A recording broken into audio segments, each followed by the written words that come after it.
Boy, do I have some news for you.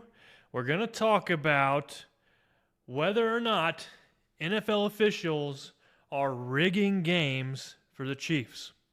So all season long, while the Chiefs have marched their way to 8-0, we've heard over and over again from opposing fan bases crying and declaring that the Chiefs are getting calls to help them win the game.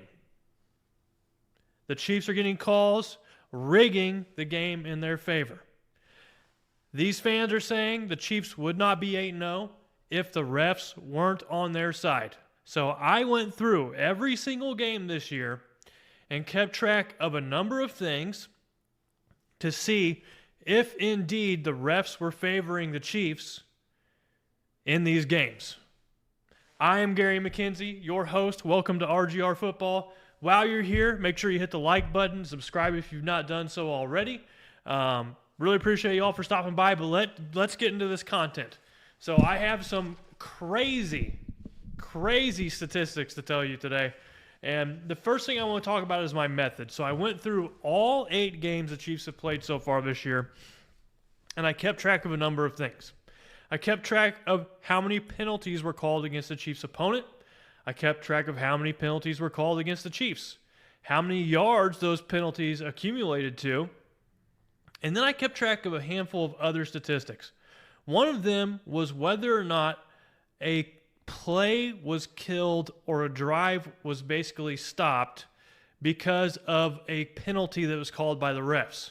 So, for example, imagine your team's moving the ball down the field, they throw a 30-yard pass, and then next thing you know, there's a flag on the field, and it was offsides or, not offsides, but illegal shift, illegal formation, or a holding penalty that negates that big play, and the team has to go back instead of getting that 30-yard gain. I kept track of that. I kept track of touchdowns being removed.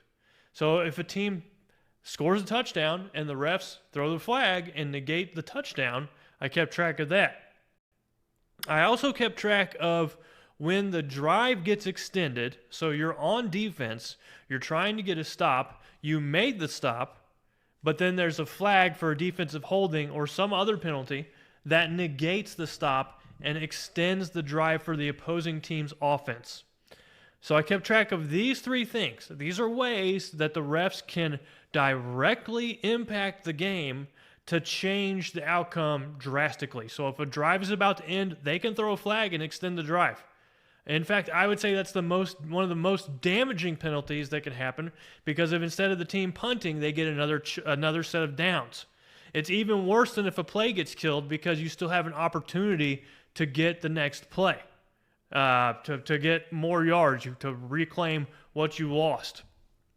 So looking at these stats, through 8 games, the Chiefs average 1.25 less penalties per game than their opponent, which equates to 6 yards per game less than their opponent. So the Chiefs are getting penalized 1.25 times less per game, and they're getting penalized for about 6.5 yards less per game. This, in my opinion, is a non-issue. You can write this off by saying that the Chiefs are just a really well-coached team. Because if you talk about characteristics of well-coached teams, they're not highly penalized. So this falls in that category, in my opinion. This is something that you could just explain away very easily. Breaking things down into this play killer, opponent touchdown removed, and drive extender category, this is where things get super interesting. So week 1 versus Baltimore, there were no such plays. There were no weird things that happened by the refs to extend drives or help one team out through some call that they made. Not saying there's any bias or there's any rigging going on. Just nothing happened in that game that would give the impression that there was any quote-unquote rigging going on.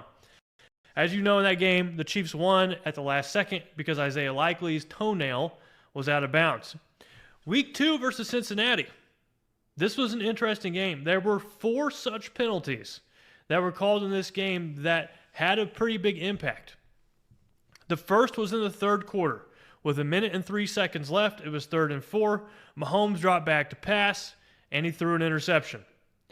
There was a penalty on rookie Dijon Anthony, and keep in mind he was the one that committed the pass interference at the end of the game, but that illegal contact by Dijon Anthony negated the interception. So that was one in the Chiefs' favor. Then in the fourth quarter, with 8 minutes and 15 seconds left, 3rd and 10, there was a long pass to Travis Kelce for about 30 yards. And that play was negated because of a holding call on Kingsley Suamataia. Then in the fourth quarter, with 53 seconds left, 4th and 6, the Chiefs threw a 20-yard completion. They're trying to move the ball down the field to get in field goal range. They threw a 20-yard completion to Rashee Rice, and that completion was negated due to a Wanya Morris illegal use of hands. And if you remember during the broadcast, I think it was very questionable. Like, we were unsure if that even should have been called, and the broadcasters even mentioned as such. The very next play, fourth quarter, 48 seconds left, 4th and 16, the Chiefs are on their last breath. Mahomes throws the ball to Rashee Rice.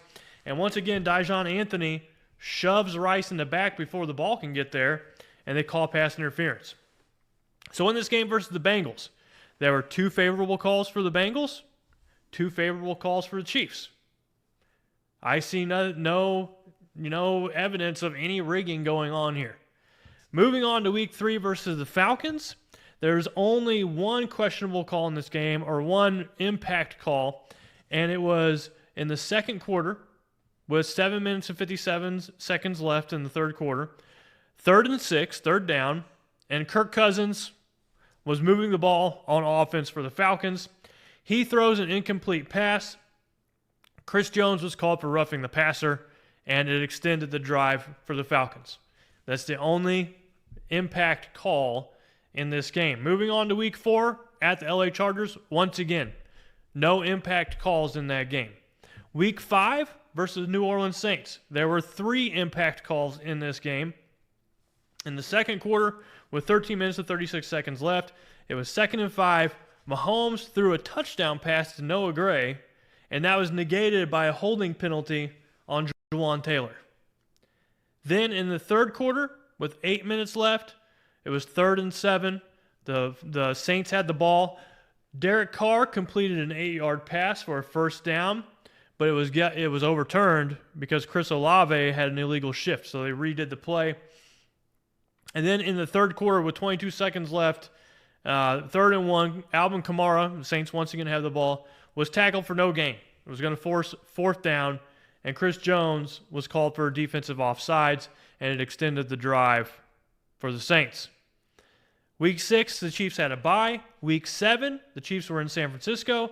And in the fourth quarter with 12:49 left, it was 3rd and 10. Brock Purdy threw to George Kittle, short of the first down. They didn't have the yards for the first down. And there was a penalty on Najee Johnson for defensive holding, and that extended the drive for the 49ers. Week 8 versus the Raiders, there were 3 impact penalties that were called. Second quarter, 13:44 left, 3rd and 9. Gardner Minshew throws short of the chains, not long enough to get the first down. There were offsetting penalties, though, that extended the drive by 1 play, and the Raiders ended up getting the first down on the next play. Then in the third quarter, 10 minutes, 18 seconds left, 3rd and 7. Once again, the Raiders are still moving the ball. Minshew throws short of the chains again for 4 yards, and there's a holding call on Joshua Williams to extend the drive for the Raiders. Then in the fourth quarter with 4 minutes left, it's 1st and 10. Gardner Minshew drops back to pass again, and he completes a deep pass for about 25 yards. And there's a holding by an offensive lineman for the Raiders that negated that play. So that one went against the Raiders. Then week 9 versus Tampa Bay, there's only 1 impact call. And it was in the first quarter with 54 seconds left. It was 3rd and 6, and Karlaftis sacked Mayfield. But there's a defensive holding on Trent McDuffie that brought it back. So that extended the drive for the Buccaneers. Looking at the aggregates for this, In terms of the Chiefs' opponents having a good play killed by a penalty, that has happened 3 times in 8 games. Only 3 times has the Chiefs' opponent had a big play that got overturned by a penalty and brought back. 0 touchdowns have been overturned by a penalty for the Chiefs' opponents. The Chiefs also have 3 offensive plays killed by a penalty and 1 touchdown. So let me ask you this. If the NFL is rigging games for the Chiefs, why haven't they overturned a single touchdown scored against the Chiefs? Wouldn't that be the most logical thing to do? To turn a touchdown back? Or even big plays offensively? Why isn't it like 5-3, 6-3? Instead of 3-3, a tie. Moving on to the defensive side of the ball, the Chiefs' opponents have had 1 penalty that extends a drive. So the Chiefs' offense has benefited on 3rd down 1 time by an extended drive, a penalty on defense that causes an automatic 1st down. This has happened 1 time on 3rd down for the Chiefs. Looking at the opposite side of the ball, for the Chiefs' defense, this has happened 6 times. 6 times. So, if the NFL officials were rigging games for the Chiefs, wouldn't they want to extend drives for the Chiefs? Wouldn't they want to give them more opportunities on 3rd down in crucial situations? And wouldn't they want to not extend the drives for the Chiefs on defense whenever they're trying to stop the opponent's team? Wouldn't they want to do that? So this is the final thing I want to say to everyone who says the games are being rigged by NFL officials. I'm going to say go cry about it because it's not happening and you are 100% wrong. There's so much data to back it up that the NFL officials are not benefiting the Chiefs. The problem with these other teams is that crying about the refs is the refuge of losers. You lose the game. You want to cry about something other than your team not getting the job done. And I remember being in this position a long time ago. I remember there was an AFC playoff game, Chiefs versus Steelers. I was at this game. Alex Smith threw a 2-point conversion to, I think it was Demetrius Harris. Holding call, got brought back. Chiefs ended up losing that game. Had that penalty not been called, maybe the Chiefs win. And I remember after that game, I decided I would never blame the refs ever again because there were 1,000 other things the Chiefs could have done in that game to win. So anyone complaining about the refs versus the Chiefs, you can reference this video. You can tell them what I said. There's just no data to back up the fact that the Chiefs are getting benefited by NFL officials. I think the simple fact of the matter is that they're just better than the other team, and that's all there is to it. So sorry to get a little stern with you all, but I just get sick and tired of this is the NFL rigged conversation. I wanted to put an end to it now, right here, right now. But this is Gary, once again, here at RGR Football. That's all I got to say. Appreciate you all for stopping by, and can't wait till next week. Let's go this week, Chiefs versus the Broncos. Let's see a good game. The Broncos have a good defense. The Chiefs have their work cut out for them. So here's to a good game, injury-free, and let's let DeAndre Hopkins keep eating. I've been enjoying that development in Kansas City. But y'all take it easy. This is Gary signing out. Thanks for watching this video from the team at RGR Football.